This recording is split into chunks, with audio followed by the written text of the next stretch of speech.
Peas, beans, and clover are among the 18,000 species in the pea family.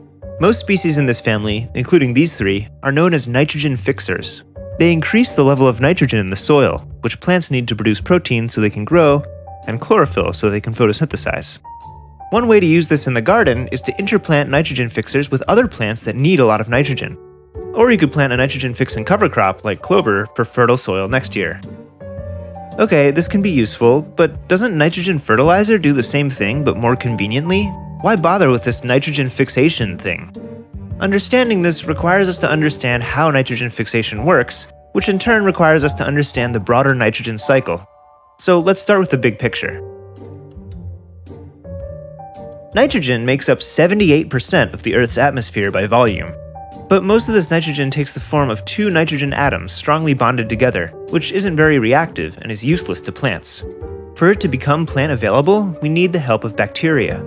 Various species of bacteria eat atmospheric nitrogen and poop out ammonium. This gets eaten by other kinds of bacteria, which poop out nitrite, which gets eaten by yet another kind of bacteria, which poops out nitrate. All of these forms of nitrogen are available for plants, especially nitrate, which is the easiest for plants to use. Plants can take this up directly if it is near their roots, but they most often rely on strands of fungi that attach to their roots and bring nutrients to them in exchange for the sugars and carbohydrates the plant roots exude. Dead plant material is also rich in nitrogen and gets brought down with the help of worms, whose poop is a delicacy among nitrifying bacteria. Some of the ways nitrogen exits the soil is when the crop is harvested, when water carries it away, or when it becomes gaseous and returns to the atmosphere. Or if the soil lacks oxygen, different anaerobic bacteria grow, which convert nitrates back into atmospheric nitrogen. Notice that these things only happen with loose nitrogen in the soil, not with nitrogen inside organisms. Okay, so we know that the nitrogen cycle depends heavily on life in the soil. Without them, the plants would be quite sad. But you may have noticed, if the fixation process is done by bacteria, where do nitrogen-fixing plants fit into this? Believe it or not, nitrogen-fixing plants don't fix nitrogen.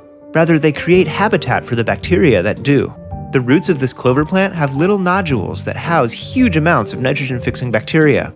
The ammonium that these bacteria create slowly releases into the soil for neighboring plants and microorganisms to use.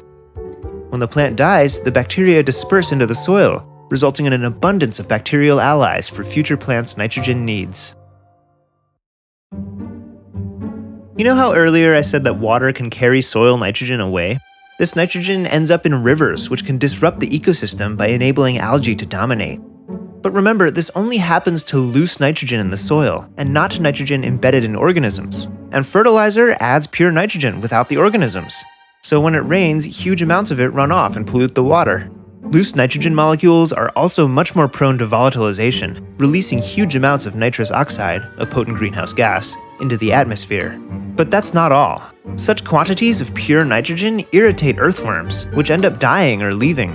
It disrupts the helpful fungus on plant roots and changes the soil pH, making it inhospitable to bacteria. In short, it kills the soil. When the nitrogen all gets used up or washes away, the organisms aren't there to help the plants get more, so now you have to add more fertilizer, which worsens the problem. And these organisms did much more than just supply nitrogen. The root fungi also brought up important minerals for the plants. And now that they're gone, mineral fertilizer must also be used. Instead of working with this self-sustaining web of organisms freely sharing nutrients, we have to spend more money to add loads of fertilizer to dead soil, poisoning the water and contributing to climate change. Considering the inability of dead soil to supply plants with nutrients, it's no wonder that throughout the last century, vegetables have been steadily declining in nutritional value. Healthy food requires healthy soil.